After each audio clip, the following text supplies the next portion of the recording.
Hello everybody, Dappintosh here. So, since I hate editing, I really hate it, it takes so much time. Now, this time, we're doing this. Just me and you, minimal editing, I hope at least. This video will contain spoilers up to the very most recent chapters of the series, so if you're not caught up, stop watching this video, go read the series or watch it. It's better if you read it. But anyway, if you're caught up though, let's get right into it. I want to talk about Li Ruoxi, the first class believer, which is an attendant and a pupil to the ageless swordsman Li Hakuren. You guys know how the author, Daiki Kobayashi, leaves some interesting extra info about the characters and the story of Ragna Crimson underneath the cover of each volume. And in the most recent volume in Japan, which is volume 14, he left us with kind of a riddle. He says that Li Ruoxi is the blank of blank, that she hails from blank, and that she's lived in blank for a while. He then proceeds to say that he's already given all the hints in the series that would allow us to fill in the blanks. And I'm not the only person to have put the pieces together, but I just want to talk to you about what I think that is, what I'm almost sure the solutions are, the blanked words are. One thing I find interesting about these blanks is that they are made up of a variable number of white circles. And I think the number of circles of each blank represents the number of Japanese characters that are needed to write the solutions. So let's start from this one, where she hails from. Well, do you remember that very weird flashback, or at least it was very weird to me, where she seems to be fighting or possibly sparring with Glasnowak? Do they know each other? It's very weird that she would know him. Unless, maybe, she hails from the same place where he is, which is Japan. Nihon. So I think that blank is meant to be filled with Japan. Nihon. It should be noted, though, that Li Ruoxi sounds more like a Chinese name. Although I guess it could be a fake name. I don't know. Maybe, who knows, right? Foreshadowing is a literary device in which you... Now let's try and figure out where it is that she's lived in for a while. When the bloodline of Roars attacks the Rugia silver mines, she has a couple of suspicious moments. In one, she thinks about Lapisdozo, the labyrinth dragon, one of the two dragons that are attacking the mines, he and Gargantina. And when she thinks of him, she calls him Lapi-san.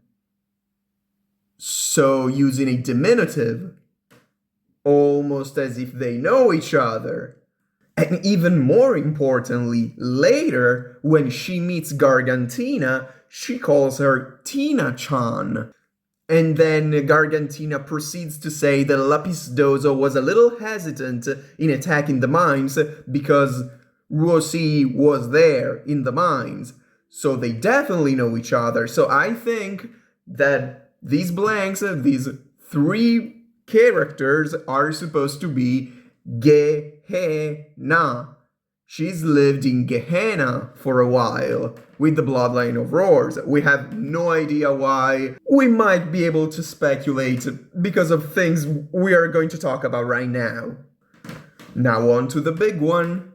When Lapisdoso and Gargantina begin their attack on the Rugia silver mines, Lapisdoso says, "Are we sure that we want to attack?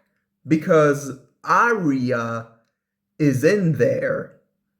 And as we've discussed before, Gargantina says that Lapisdoso was hesitant because Rossi was there. So this kind of implies that Aria is Rossi? But wait a minute. Where have we already heard that name, Aria? Aria is the name of Sigmalio's daughter. Shigumario no Musume. So what's going on here? Because we know that the events that we see with Sigmalio, the monarch of the bloodline of Eyes, and his family, so to speak, I guess, happen concurrent with Ragna joining the Sun Cult and getting to know Lee Rossi, the Lee Rossi of this timeline at least. So clearly, Rossi cannot be that little kid, but they look rather similar, don't they? So I think this is going where many things are going recently in Ragna Crimson. Cloning. Maybe the Aria kid that we see is a clone of Rossi, which might be the original Aria, or both of them might be clones of the original. This is definitely consistent with Sigmalio complaining that, oh, he'll need to get a new set after his family is murdered by Kotenran and Butcher Fox. So I think the guy is in a state in his mind where he's like, oh yeah, I really want my daughter, I want to clone her, but yeah, I mean, if I have to, yeah, whatever. Father of the year. Lee Rossi, being Sigmalio's daughter, might explain why she's a genius, and also might explain why she might have ended up in Gehenna, like knowing dragons. It definitely explains why she knows Glasnowak. Also, I just want to say that we see a panel of Rossi's parents, and I guess Sigmalio kinda matched the silhouette of the father, although it's a little generic.